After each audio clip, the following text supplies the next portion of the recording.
So today we are discussing about the Harrod Domar model. The Harrod Domar model was developed independently by Roy F. Harrod in 1939 and F. C. Domar in 1946.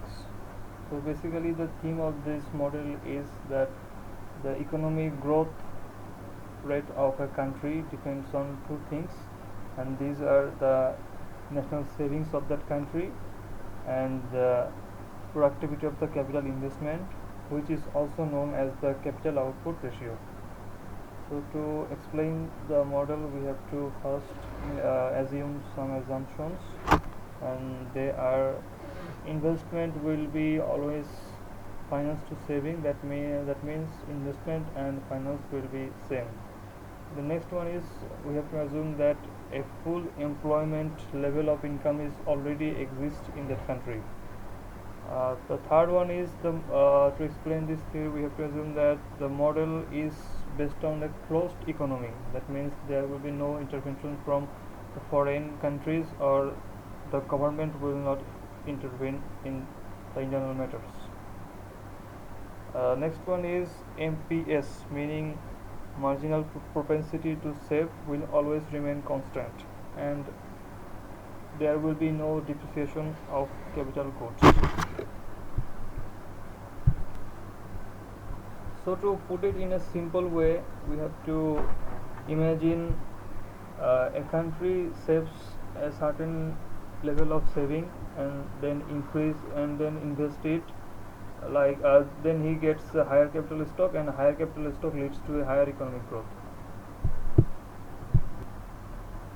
To understand that theory, we have to memorize some terms first.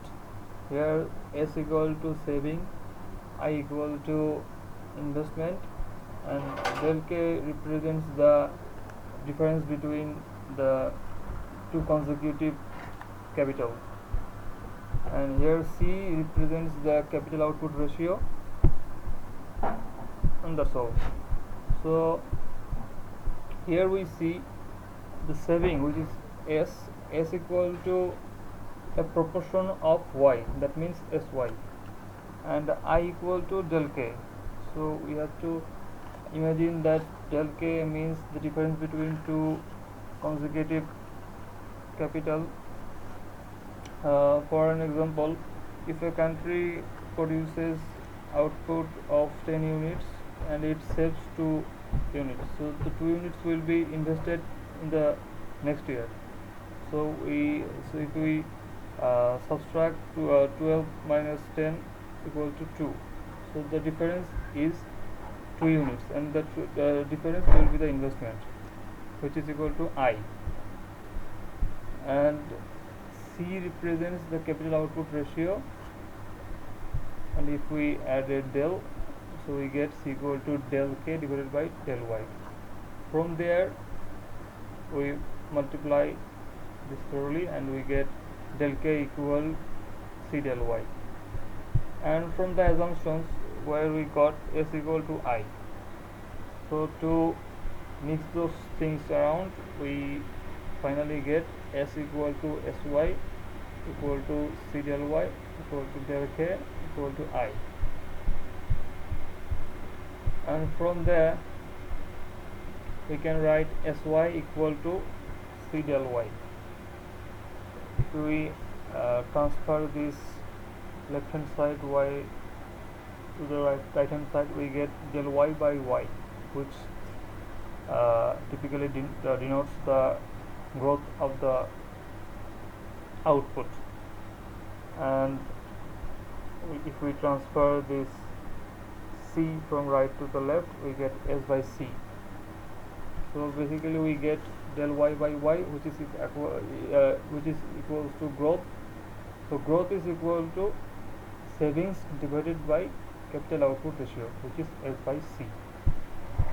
So to clarify things, we have to go through a certain example. Like here you can see a country has a saving of 6% and it has a capital output ratio of 3. So to let out the growth of that economy, GDP growth, which will be 6 divided by 3 equal to 2%. And furthermore, if we want to increase that growth to 5%, we have to just increase that savings to 15%, and then 15% divided by 3 equal to 5%. So here is a thing to notice that when savings of an economy increases, so increases the growth, and when capital output ratio decreases, so increases the output. So with output and saving, there is a proportional relationship, and with output growth and capital output ratio, there is an inverse relationship.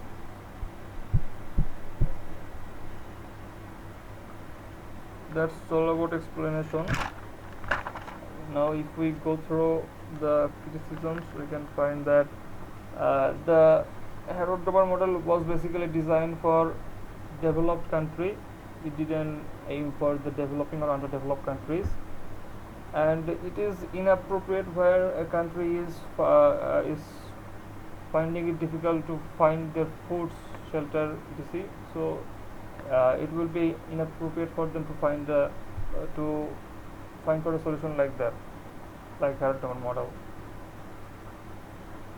The Harrod Domar model did not go for the long-term growth. It just discusses the terms and conditions of short-term growth. And another one is the Harrod Domar model does not discusses important factors like labor productivity, technology, and levels of corruption. And with this theory, we can understand that savings should increase the level of output of a country, but that's not the case in everywhere. If you talk about Thailand, they had a recent increase in their output just without even investing in their saving. And another one is increasing capital can lead to diminishing returns. So considering these conclusions, we still think that the Harrod Domar model was a pioneer one to discuss about the Keynesian economic model, and though it was targeted for the developed countries, but with some modifications, it can still work for the developing countries. That's all.